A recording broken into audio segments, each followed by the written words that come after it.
that my government has set up a goal to make our state number one in cyber safety in the country. Today, we are organizing Shield 2025, where we are discussing digital safety and future.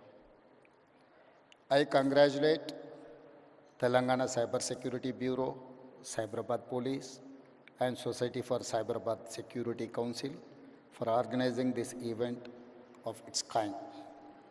I am happy to be here with all law enforcement officials, cybersecurity experts, industry leaders, and government representatives who are working together to make Telangana number one cyber safety state.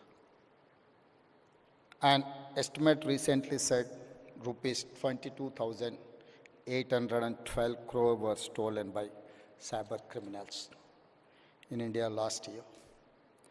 This is a threat to our economy and our citizens.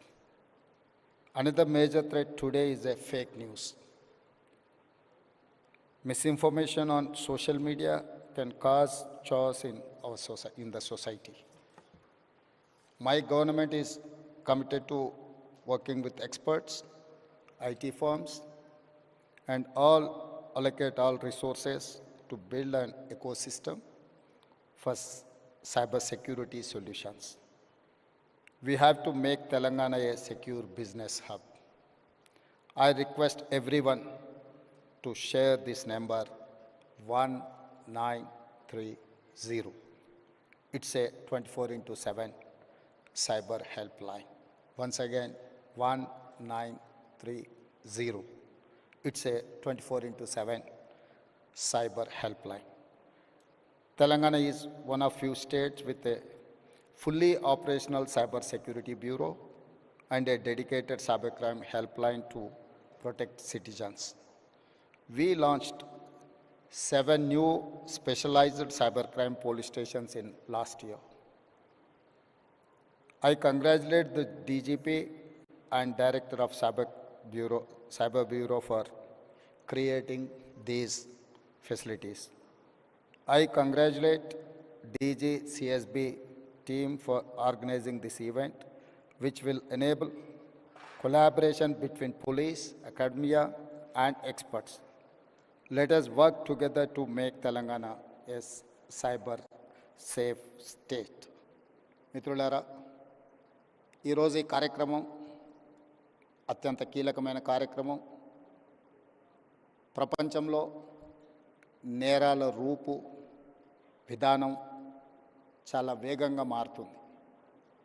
ఈ వేగంగా మారే విధానంలో మన యొక్క పరిపాలన విధానాలను మార్చుకొని సమాజంలో వస్తున్న సవాళ్ళను ఎదుర్కోవడానికి అవసరమైన అన్ని ప్రణాళికలు మనం సిద్ధం చేసుకోవాలి. ఒకప్పుడు దేశంలో కానీ ప్రపంచంలో కానీ తీవ్రమైన నేరాలు, మర్డర్, రేప్ని మనం అత్యంత తీవ్రమైన నేరంగా చూసేది. అదేవిధంగా దోపిడీలు చేయాలి అంటే నేరగాళ్ళు మన ఇంటికి రావాలి, మన తలుపులో మన కిటికీలో బద్దలు కొట్టాలి, మన ఇంట్లోకి రావాలి, మన త్రిజోరీని పగలగొట్టి తీసుకెళ్ళాలి. కానీ ఈరోజు త్రిజోరీ ఆర్ ట్రెజరీ అనే పదానికే డెఫినేషన్ మారింది. ఈరోజు మన త్రిజోరీ, మన ట్రెజరీ మన కంప్యూటర్ లేకపోతే మన మొబైల్. సో మన కంప్యూటర్ని, మన మొబైల్ని మన ఇంటికి వచ్చి ఎత్తుకెళ్లాల్సిన పని లేదు. వాళ్ళు ఎక్కడున్నా కూడా they can enter into your computer or otherwise your mobile. మీ త్రిజోరీలో, మీ ట్రెజరీలో ఉన్న ఎలాంటి ఖజానానైనా దొంగతనం చేయడానికి నవడేస్ సైబర్ క్రైమ్ అనేది ఈ నేరాల రూపు మారింది. ఈ నేరగాళ్లను పట్టుకోవడానికి అవసరమైన విధి విధానాలను రూపొందించుకోవాల్సిన అవసరం ఉన్నది. ఈ విధి విధానాల రూపకల్పనలో సైబర్ సిటీ 25 సంవత్సరాల క్రితమే మనం హైదరాబాద్లో ఏర్పాటు చేసుకున్నాం. ఈరోజు సైబర్ నేరాలను నియంత్రించడానికి కూడా ఈ దేశానికి ఆదర్శంగా మొదటి స్థానంలో తెలంగాణ రాష్ట్రం ఉన్నది. మా పోలీసు అధికారులు ప్రత్యేకమైన నిరంతర కృషి చేయడంతో ఈరోజు దేశంలోనే సైబర్ క్రైమ్ను నిరోధించడంలో తెలంగాణ రాష్ట్ర పోలీసు విభాగం ముందు భాగాన నిలబడ్డది. ఇది మేము చెప్పడం కాదు, కేంద్ర ప్రభుత్వమే గుర్తించి మా అధికారులను అభినందించింది. కానీ ఇది సరిపోదు. ఈరోజు జరుగుతున్న నేరాలు ప్రతిరోజు ప్రతి గంట ప్రతి నిమిషం కాదు ప్రతి సెకండ్ సైబర్ నేరాలు జరగడానికి అవకాశం ఉంది. వీటిని నియంత్రించాల్సిన బాధ్యత మనందరి మీద ఉన్నది. గతంలో పోలీస్ వ్యవస్థ చేజింగ్ సెల్ లాగా ఉండేది. ఒక నేరం జరిగిన తర్వాత నేరగాళ్ళను పట్టుకోవడానికి అవసరమైన ప్రణాళికలు పోలీసులు సిద్ధం చేసుకునేది. కానీ ఈరోజు నేరం జరిగిన తర్వాత పట్టుకోవడం అనేది సైబర్ క్రైమ్లో అంత ఆశామాసిగా లేదు. ఎందుకంటే గతంలో ఫిజికల్ క్రైమ్ అనేది within the state, within the village or within the ఏరియాలో జరిగేది. సైబర్ క్రైమ్ అనేది sky's the limit for crime. ఏ దేశంలో అయినా ఎక్కడైనా ఉండి ఏ నేరమైనా చేయొచ్చు. ఆ నేరం ఎక్కడి నుంచి జరిగింది కనుక్కోవడం ఒక ఇబ్బంది అయితే, నేరం చేసిన వాళ్ళని గుర్తించడం రెండవ ఇబ్బంది అయితే, నేరం చేసిన వాళ్ళని పట్టుకొని శిక్షించడం మూడవ ఇబ్బంది. ఇన్ని రకాల ఇబ్బందుల నేపథ్యంలో నేరం జరగకుండా నిరోధించాల్సిన బాధ్యతనే మన పోలీస్ వ్యవస్థ మీద ఉన్నది. ఈ పోలీస్ వ్యవస్థ కూడా ఒక రాష్ట్రానికి పరిమితమైన విధానాలతో మనం ముందుకు వెళ్ళలేం. ఈరోజు దాదాపుగా 14 రాష్ట్రాలకు సంబంధించిన పోలీస్ అధికారులు ఈ సమావేశంలో పాల్గొన్నారు. దేశం మొత్తం ఒక యూనిట్గా ఈ సైబర్ క్రైమ్లో పనిచేయాల్సిన అవసరం ఉన్నది. కోఆర్డినేషన్ కూడా చాలా అవసరం ఉన్నది. ఈరోజు సోషల్ మీడియాలో వస్తున్న డీప్ ఫేక్ న్యూస్ సమాజంలో చాలా వైషమ్యాలను రెచ్చగొట్టడానికి ఉపయోగిస్తున్నారు.